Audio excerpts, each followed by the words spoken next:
How long do you think ice cream has been saving humanity on hot summer days? For many centuries. No one knows for sure the story of how ice cream was discovered, but it likely dates back to at least as far as the 4th century BCE. Of course, it wasn't the ice cream we know today. Alexander the Great, the king of Macedonia, would enjoy snow and ice covered in honey and nectar. That's the early ice cream. The Roman Emperor Nero Caesar was eating snow flavored with fruits and juices. How would those guys get snow if they lived in very warm climates? Well, their helpers would run up a nearby mountain to bring some from up there. I'm not sure how they were dealing with it without a refrigerator, but I guess they had ways. Some historians say that there were deep pits covered with straw, and the snow was stored there after harvesting it from the mountains. How it didn't melt on the way to the pit remains a mystery to me, but history has many of those. Okay, so far it's just been ice and snow, but we all know it's not the ice cream we're used to. One of the main ingredients of the dessert we know today is milk, and this one most likely appeared in China around the 7th century CE. Back then, the Tang dynasty was ruling the country, and the emperors probably were the first ones to eat ice cream that contains milk. Back then, it was made from buffalo, goat, or cow milk. To enhance the flavor and aroma, they were adding camphor to it. Then, metal tubes would be filled with the mixture and stored in an ice pool to freeze. Let's leave China for a little bit and move to the Arab world during medieval times. Time to observe what frosty treats they ate there. They used to drink icy refreshments, the earlier versions of sorbet. There, they were typically made of pomegranate, cherry, or quince. Soon after, the Europeans picked it up, and it became quite popular in Europe too. The Italians and the French are the ones who especially adored it, so they took it from there and perfected it into their own versions. In the 17th century, Antonio Latini became the first person to officially record a recipe for his sorbetto. It contained fruits, ice, but also sugar and milk. This is the recipe that most culinary historians consider to be the first official ice cream. The Italians perfected their own type of sorbet called gelato. In Italian, it means frozen. No one is sure about who exactly invented gelato, but everyone knows the guy who opened the first cafe in Paris and started selling it. An Italian guy from Sicilia opened his Il Precope in 1686, and the cafe became a favorite meeting place for famous intellectuals at that time. That's how the French were first introduced to the Italian gelato, which was sold in porcelain bowls resembling egg cups. But you have to remember one important thing: never call gelato ice cream, especially in front of Italians. Even though these two might seem similar, there are many significant differences. Gelato contains way less fat, less air, and the flavor is more intense, and it's also served warmer than ice cream. So that's the Italian way. The French have perfected their own frozen dessert, the fromage.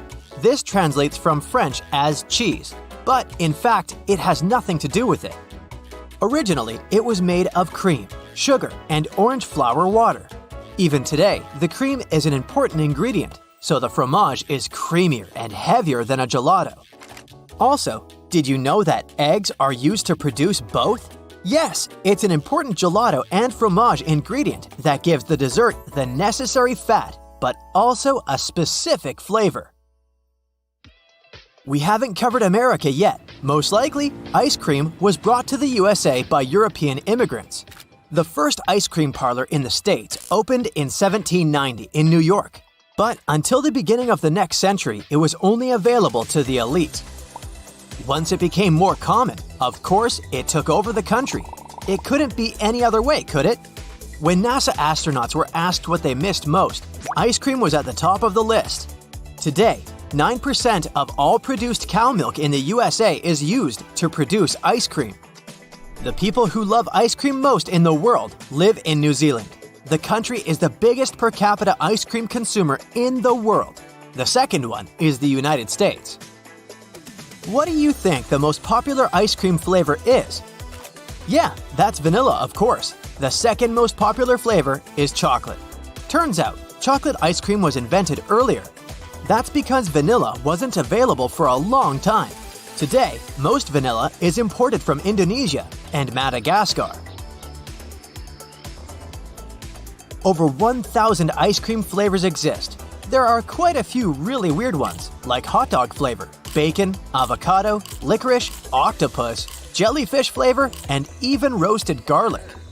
Then there's also cheese ice cream, and it's a real and very common thing in the Philippines. The Philippines only got ice cream in the 19th century, but it wasn't widely available until a whole century after that. After refrigeration became widespread, an American opened the first ice cream parlor in the country, serving ice cream of 3 flavors: vanilla, chocolate, and strawberry. Soon after, many more people started producing the frozen treat, incorporating locally available products like mango, avocado, and coconut. Instead of cow milk, Filipinos traditionally use milk from domestic water buffalo, which is also used to make white cheese.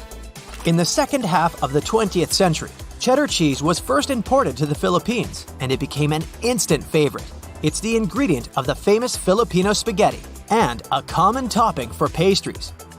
Without thinking long, they combined their favorite cheese with their favorite dessert, ice cream, and they got an amazing creamy, salty sweet cheese ice cream.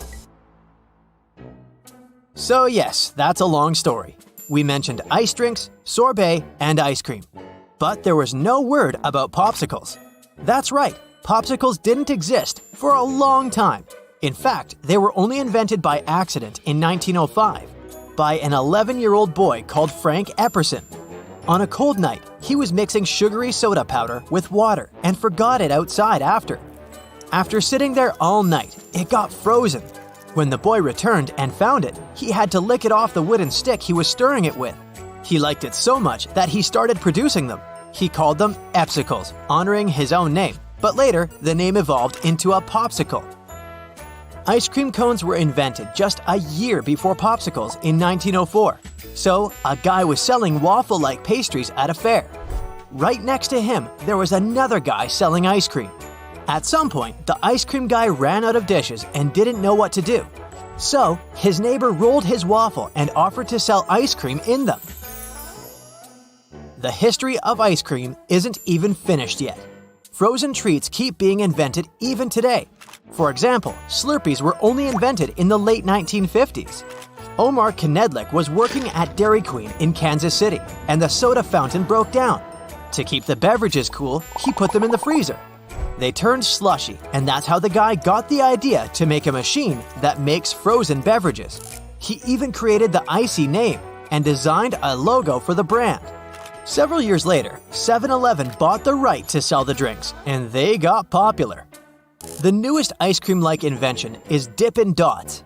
In 1988, a microbiologist wanted an easier way to feed cows, so he started to freeze cow feed.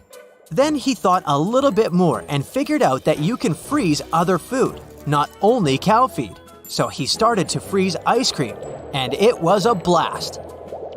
That's it for today. Maybe you can come up with something too, and will forever be imprinted in the ice cream history, like all these heroes we mentioned today. That's it for today. So hey, if you pacified your curiosity, then give the video a like and share it with your friends. Or if you want more, just click on these videos and stay on the bright side.